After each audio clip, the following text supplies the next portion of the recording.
नमस्कार, मैं छत्तीसगढ़ अखबार के न्यूज़ रूम से सुनील कुमार। आज एक और घटना को लेकर आपके बीच आया हूं और तकलीफ़ की बात यह है कि ये घटना उसी इलाके की है जिसके बारे में कल हम लोगों ने चर्चा की थी। कल हम लोगों ने चंबल के इलाके में, मुरैना, ग्वालियर, इस इलाके में जो गन कल्चर है उसके बारे में बात की थी, जो वहाँ हत्या होती हैं बंदूकों से, उसके बारे में बात की थी।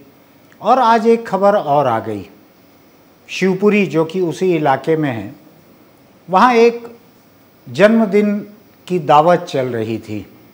छोटी बच्ची, 3 साल की बच्ची है, उसकी बर्थडे पार्टी थी। उसमें डीजे बज रहा था, जैसा किसी भी बर्थडे पार्टी में होता है, ज़ोर से बज रहा होगा।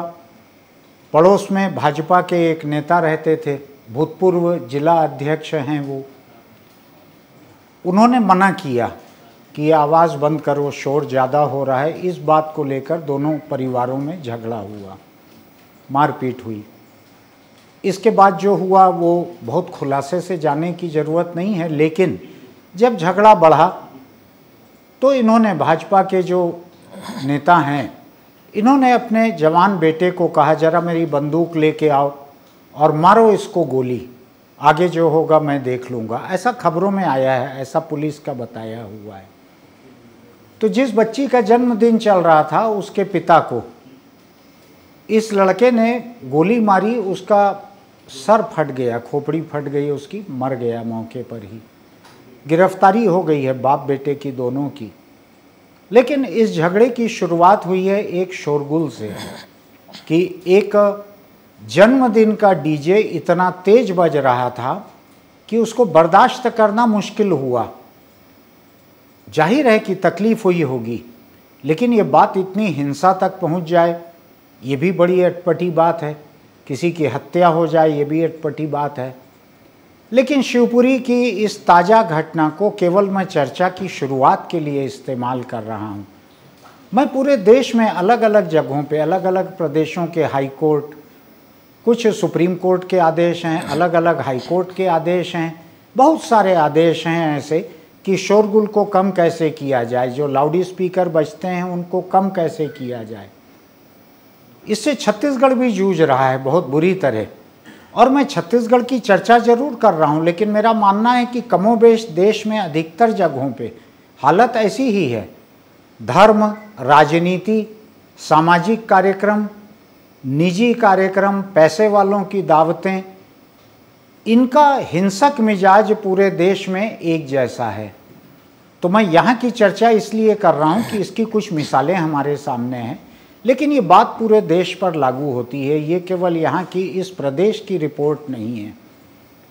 इस प्रदेश में हाईकोर्ट में एक पिटीशन फाइल हुई, उसके ऊपर हाईकोर्ट ने बड़ा सख्त आदेश दिया, सरकार को भी दिया, हर जिले के अफसरों को दिया, कलेक्टर, एसपी, उनके मातहत तमाम लोगों को हुक्म दिया कि लाउड स्पीकर वगैरह से जिस तरह का शोरगुल होता है उसको काबू किया जाए, उसके ऊपर कार्रवाई की जाए। हाईकोर्ट थोड़ा ज़्यादा दूर तक गया, इतनी बारीकी से उसने आदेश किया कि क्या क्या कार्रवाई की जाए, किस पे पुलिस कार्रवाई न करे, मजिस्ट्रेट जुर्माना करे, क्या हो, ऐसा बहुत लंबा चौड़ा आदेश हाईकोर्ट ने दिया। लेकिन उसके ऊपर अमल नहीं हुआ। फिर कुछ लोग हाईकोर्ट गए कंटेम्प्ट का नोटिस लेकर, फिर हाईकोर्ट ने आदेश दिया। अफसर वहाँ पर हलफनामा देते रहते हैं, ज़मीन पर अमल बिल्कुल देखने नहीं मिलता। दिखावे के लिए 2-4 कार्रवाई पुलिस करती है, किसी किसी का चालान करती है, किसी पे थोड़ा सा जुर्माना करती है। कुल मिलाकर हालत यह है कि अगर इस राज्य की राजधानी में आप मुख्यमंत्री नहीं हैं, राज्यपाल नहीं हैं, बड़े अफसरों की कॉलोनी में नहीं रहते हैं, तो आपका जीना हराम है। जिला प्रशासन अलग से आदेश निकाल के इन इलाकों को, मुख्यमंत्री निवास, राजभवन, इसके आसपास का इलाका, इनको लाउड स्पीकर मुक्त करता है। यहाँ पर बजने नहीं दिया जाता। यहाँ तक कि यहाँ दलित समुदाय के लिए जो सामुदायिक भवन बना है, उनके शादी ब्याह के लिए, उसके एक तरफ डीजी का बंगला है, एक तरफ एक मिनिस्टर रहते हैं बहुत ताकतवर।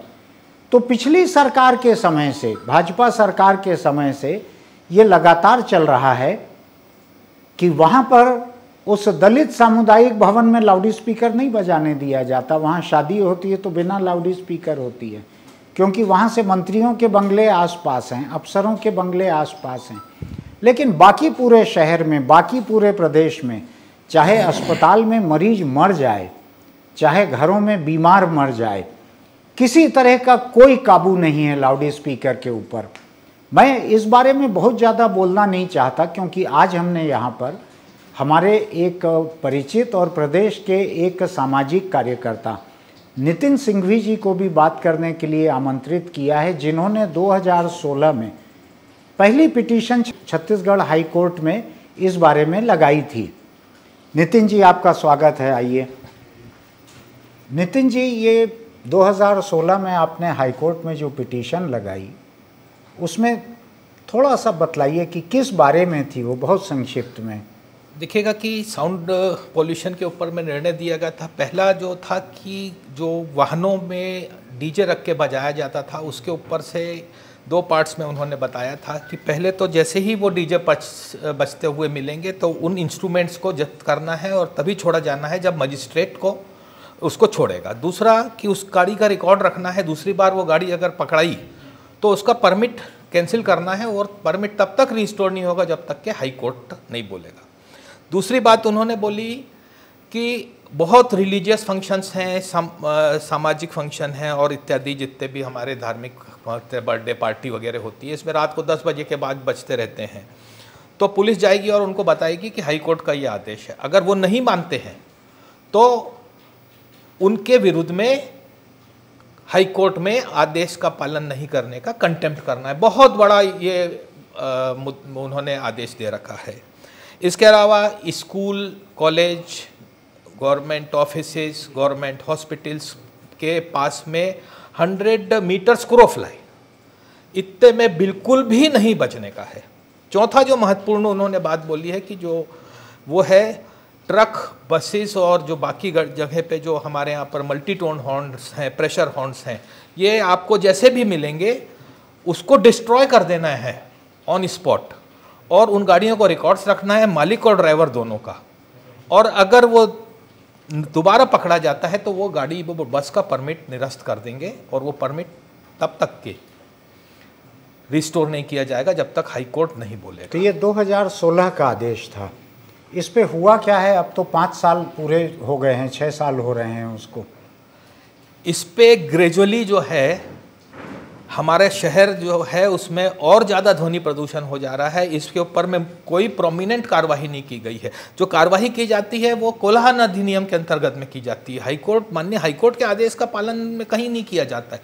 डाटा इनके पास में एक भी नहीं है कि कौन सी गाड़ी बजा रही है, आज तक के मेरे को वो डाटा देखने को नहीं मिला है। डीजे जो बजता है जिसमें साफ इन्होंने लिख रखा है कि मजिस्ट्रेट उसको छोड़ेगा, तो मेरे कई लोगों से बात हुई, पुलिस वालों से भी हुई, तो उनका ये कहना है कि ये तो साहब हम हर किसी को कोर्ट थोड़ी लेके जाएंगे। तो मैंने यहाँ तक बताया, देखिए पूरा आदेश पढ़िए, उन्होंने कोर्ट और मजिस्ट्रेट दोनों को अलग अलग कर रखा है। मजिस्ट्रेट मतलब ये नहीं कि कोर्ट का न्यायाधीश जो है वो मजिस्ट्रेट है। मजिस्ट्रेट का मतलब है डिस्ट्रिक्ट मजिस्ट्रेट, उसके पास ले जाना, उसके पास बहुत बड़ा महकमा है, वो बिल्कुल व्यवस्था कर सकता है। पर ऐसी एक भी कार्रवाई नहीं हुई है। और हम सब इस पे, तीसरी बात जो सबसे महत्वपूर्ण है कि एक बड़ी सज़ा दे दी जाए। तो पिछली जो गणेश था 2022 का, उसमें ये हुआ कि एसपी कलेक्टर ने एक लॉ विभाग को बोला कि हमको 3 लोगों के विरुद्ध कंटेम्प्ट करना है, इन्होंने हमारी बात नहीं मानी और हाईकोर्ट में शपथ पत्र भी दे दिया कि हम ये कंटेम्प्ट कर रहे हैं, हम दायर करने जा रहे हैं। और इसको दायर करके 4 महीने हो गए, वो कंटेम्प्ट दायर नहीं हुआ है, कुछ तकनीकी के कारण से हो चुका है। और शायद मेरे को कोई बता रहा था कि हाईकोर्ट में भी ये मुद्दा उठाया गया, तो हाईकोर्ट ने बोला कि भाई जो ऑफिसर्स हैं वो खुद आकर के कंटेम्प्ट दायर कर दें। एक बार कंटेम्प्ट अगर दायर हो जाएगा तो इतना बड़ा मैसेज जाएगा छत्तीसगढ़ में। तो ये बतलाइए मुझको कि ये पुलिस जो है, प्रशासन जो है, ये लाउड स्पीकर लगाकर बजाने वालों से कोई इतनी बड़ी तो रिश्वत भी नहीं पाते होंगे कि कार्रवाई न करे? क्यों नहीं करते हैं कार्रवाई? अब जैसा चर्चा होती है कि बहुत बार जो है राजनेता लोगों का फ़ोन थाने में पहुंच जाता है और आर्बिट्रेटरी पेनल्टी लग रही है, किसी को 2000 की लग जा रही है, किसी को 30,000 रुपये की लग जा रही है। तो ये आर्बिट्रेटरी शब्द ही है हमारा करप्शन को बढ़ाने वाला है, सब जगह पे अलग अलग हो रही है। और पुलिस जो है बड़ी भ्रामक विज्ञप्तियां जारी करती है। वो बोलती है कि आपके इंस्ट्रूमेंट्स गाड़ी से बाहर नहीं निकले होने चाहिए, तो इसका मतलब है कि गाड़ी के अंदर में आप रख करके बजा सकते हैं। ऐसी 2 विज्ञप्ति मेरे पास में मेरे रिकॉर्ड में रखी हुई है। और डेसिबल को लेकर के तो अलग अलग करते हैं। ये हाईकोर्ट का जो फैसला आपने मुझको दिया उसमें तो ये आदेश बड़ा साफ है कि हर जिले में 24 इंस्ट्रूमेंट खरीदे जाएं तुरंत, ताकि कोलाहल को नापा जा सके, शोर कितना है। तो मैंने तो कहीं नहीं देखा है ऐसा कि इसको इस्तेमाल कर रहे हों। ये पर्यावरण संरक्षण ने मंडल करके, तब हमारे यहाँ जिले कम थे और उन जिलों में बांट दिया था, पर पुलिस ने उसको यूज़ ही नहीं किया। उसमें एक बड़ा अच्छा था कि इंस्टेंट रिपोर्ट आने वाले मीटर्स थे वो, कि जिससे आपके पास में रिकॉर्ड रहे, उसमें ही वहीं पर पंचनामा बन करके सील लग जाएगा कि हाँ ये इतने डेसिबल पे बज रहा था। पर मेरे को जानकारी में और समाचार पत्रों में जो छपता है वो पूरे के पूरे ख़राब हो चुके हैं, आउटडेटेड हो चुके हैं, लगभग 6 करोड़ के खरीदे गए थे। और उनका कोई इस्तेमाल मुझको तो नहीं दिखा है ऐसा, मेरी नॉलेज में भी नहीं आया है। अच्छा, ये बतलाइए मुझको कि ये जो शोरगुल हो रहा है, डीजे का हो रहा है, दूसरी चीज़ों का, लाउड स्पीकर का हो रहा है, इससे कहीं कहीं ये पढ़ने में आया मुझको कि किसी बच्चे की मौत हो गई, कहीं कोई और हादसे हो गए, कुछ बीमार मर गए। क्या है ये मामला, आपको याद है थोड़ा? देखिएगा कि कोरोना के पहले में गणेश विसर्जन के दौरान में आप देखते होंगे हमारे यहाँ पर में 40-50 डीजे नॉन स्टॉप चलते हैं। जय स्तंभ चौक पे तो बिल्कुल जाम लगा रहता है। वहाँ पर 2 दिन बाद एक खबर आई कि 2 बुजुर्गों की साउंड से हार्ट अटैक से डेथ हो गई, उनको इलाज के लिए भी नहीं ले जाया जा पाया। बिलासपुर में बच्चे की डेथ हुई, डॉक्टर्स बोल रहे हैं कि इससे हुआ है। हाँ। पिछले 6 महीने में डीजे के दौरान लड़ाई झगड़ा, और मेरे को जहाँ तक याद पड़ता है 2-3 मर्डर छत्तीसगढ़ में हो चुके हैं, और ये बढ़ रहा है बहुत ज़्यादा। हमारे यहाँ पर कोई कंट्रोल नहीं है डीजे में, मालूम नहीं कि। और आप रायपुर शहर नहीं, रायपुर के आसपास के जितने भी गाँवों में चले जाएँ, कहीं पर भी चले जाएँ, बहुत दूर 200 किलोमीटर जंगल में भी चले जाएंगे तो आपको वहाँ पर पास में डीजे बजते हुए मिल जाएंगे। अचानक मार टाइगर रिजर्व के अंदर में जो गांव बसे हैं वो उसमें डीजे बजते हैं जी। तो ये पूरा बढ़ते जा रहा है। और ये घटनाएं जो हैं, इसका एक मुख्य कारण ये है कि ये ध्वनि जो है हमको बहुत जल्दी, बहुत हमारा जो डेसिबल, जो हाई डेसिबल इरिटेट कर देती है, हमको गुस्से में ला देती है। एक डॉक्टर हैं, प्रोमिनेंट ENT स्पेशलिस्ट हैं, डॉक्टर राकेश गुप्ता, वो अभी बता रहे थे कि अब ऐसे बच्चे आने लग गए हैं जो शादी ब्याह के बारात में चले जाते हैं, जिनको लाइफ लॉन्ग अब परमानेंट डिसेबिलिटी आ गई है, जो कि उनको नहीं सुनाई देगा लाइफ लॉन्ग, लाउड स्पीकर की वजह से। जी हाँ, हाई डेसिबल साउंड के कारण से। और बहुत मतलब चिंतित है वो कि ये बच्चों को इतनी ज़्यादा संख्या में ये बढ़ रहे हैं, बुजुर्गों को भी बहुत परेशानी हो रही है। नितिन जी, ये बतलाइए कि कंटेम्प्ट पिटीशन लेके आपके अलावा भी कुछ और लोग गए हाई कोर्ट की, उसके आदेश का पालन अफसर नहीं कर रहे हैं यहाँ पे। उसमें फिर हाई कोर्ट ने एफिडेविट मांगा उन लोगों से, हलफनामा मांगा अफसरों से। इसके बावजूद कोई अमल होते क्यों नहीं दिख रहा है? इसके बावजूद भी अमल होते हुए ये है कि कंटेम्प्ट में एफिडेविट देते हैं, वहाँ पर ये इस लास्ट में सबसे सेंटेंस लिख देते हैं कि आदेश का हम लेटर स्पिरिट में पूर्ण पालन करेंगे, और कुछ कार्रवाइयाँ दिखा देते हैं, विशेष रूप से कोल्हान अधिनियम की कार्रवाइयाँ दिखा देते हैं, जबकि दोनों में बड़ा डिस्टिंक्शन है। हाँ। और कोर्ट वार्निंग दे देती है।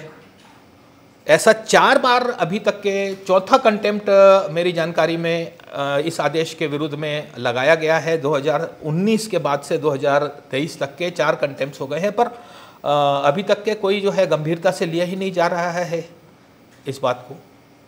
मैं इस बात को इस पे ख़त्म करना चाहता हूँ कि लगातार मौतें हो रही है। यहाँ पर गोली मारकर मौत हुई हो ऐसा नहीं हुआ है, लेकिन चाकूबाजी हो रही है, लोगों को मारा गया है, लोग मरे हैं। एक छोटा बच्चा बिलासपुर में ऐसे ही बगल से डीजे निकलते गया, वो मर गया, और डॉक्टरों ने सीधे सीधे रिश्ता जोड़ा इसका कि इस साउंड पॉल्यूशन से, इस कोलाहल की वजह से ये बच्चा मरा है। नितिन जी जो बतला रहे थे कि गणेश विसर्जन के जुलूस में जो हर झांकी के साथ एक डीजे बजता है, और कुल मिला के वो आधे किलोमीटर 1 किलोमीटर में 25-30 डीजे बजते हैं। 2 बुजुर्गों की मौत उस दौरान हो गई। ये इतनी भयानक नौबत है कि लोग, और जो आखिरी बात उन्होंने कही जो उनको डॉक्टर राकेश गुप्ता ने बतलाई है कि छोटे बच्चे ऐसे जलसों के बाद, ऐसे शादियों के बाद आ रहे हैं जिनमें परमानेंट डिसेबिलिटी के लक्षण देखने मिल रहे हैं, और कितना नुकसान हम झेलेंगे और कितनी हिंसा हम झेलेंगे। अफसर कब तक कोर्ट को बेवकूफ़ बनाते रहेंगे, कब तक छोटी मोटी धारा में कार्रवाई करके अदालत को झांसा देते रहेंगे। मैं कड़ा शब्द इस्तेमाल कर रहा हूँ, लेकिन हो यही रहा है। और क्या बिलासपुर में हाई कोर्ट के आसपास, क्या जजों के बंगलों के आसपास ऐसा हल्ला गुल्ला नहीं होता है? क्या वहाँ लाउड स्पीकर नहीं बज रहे हैं? या हो सकता है कि बज रहे हों, इसलिए अदालत इतना कड़ा आदेश कर रही हो। जो कुछ भी होगा, एक बात बिल्कुल साफ है कि अदालत अपने आदेश पर कोई अमल नहीं करवा पा रही। अफसरों की कोई नीयत नहीं है इस पर अमल करने की। मैं अपनी बात बतलाता हूँ, मैं खुद 10-10, 20-20 बार और अखबार में पूरी ज़िंदगी गुजारने की वजह से पुलिस में 2-4 लोग मुझको नाम से जानते हैं। हर महीने 2-4 बार मैं शिकायत करता हूँ, उसके ऊपर कोई कार्रवाई नहीं होती। मैं वीडियो बनाकर भेजता हूँ, उसके ऊपर कोई कार्रवाई नहीं होती। मैंने महीनों तक ट्विटर पर रोज़ जगह का नाम लिखा, इस जगह, इस समय, अभी लाउड स्पीकर बज रहा है, घंटों से बज रहा है, अंधाधुंध बज रहा है। मैं ट्वीट करते करते थक गया, अजगर प्रशासन की नींद नहीं खुली। शायद इसलिए कि अफसर खुद जहां रहते हैं उस इलाके में शांति है, जहां राजभवन है, जहां सीएम का बंगला है, वहां शांति है। तो क्या उनके कान आम लोगों के कानों के मुकाबले अधिक नाजुक हैं कि उनको बचाया जा रहा है? क्या हमारे कानों की चमड़ी नेताओं के कानों के मुकाबले अधिक मोटी है कि हमारे कानों में वो शोरगुल झोंका जा रहा है? इस बारे में सोचने की ज़रूरत है। एक नितिन जी अदालत जाएं, आदेश लेकर आएं, और 2-3 अलग लोग, ये लोग कंटेम्प्ट पिटीशन लेके जाएं, मेरे जैसे महत्वहीन लोग इस सरकार के सामने, अफसरों के सामने रात दिन ट्वीट करते रहें, इन सब का कोई असर नहीं हो रहा। हालत यह है कि जिन डॉक्टर राकेश गुप्ता का नितिन जी ने जिक्र किया है, ये कांग्रेस पार्टी से जुड़े हुए हैं और कांग्रेस के चिकित्सक प्रकोष्ठ के शायद प्रदेश अध्यक्ष भी हैं। अगर वो भी कुछ नहीं कर पा रहे हैं, वो मेरे ट्वीट पर हर बार रिएक्ट करते हैं, वो भी कुछ नहीं कर पा रहे हैं, तो इसका मतलब ये है कि प्रदेश की जनता अफसरों के रहमो करम पर है और अदालत उसको बचाने में पूरी तरह से बेअसर है। ये बात कड़ी है, लेकिन ये बात सच है। अगर हाईकोर्ट के कोई जज इस बात को सुन रहे हों तो इस बात को जान लें कि उनका फैसला, उनका आदेश इस प्रदेश में, इस शहर में बेअसर है। आज बस इतना ही। मैं कल किसी और खबर को लेकर आपके बीच रहूँगा। आपको अगर हमारा चैनल अच्छा लगता है तो आप इसको सब्सक्राइब कीजिए, उसकी कोई फ़ीस नहीं है। कोई वीडियो हमारे अच्छे लगते हैं तो उसको लाइक कीजिए, उससे हमारा हौसला बढ़ता है। अगले बार मिलेंगे, तब तक महफूज रहिए।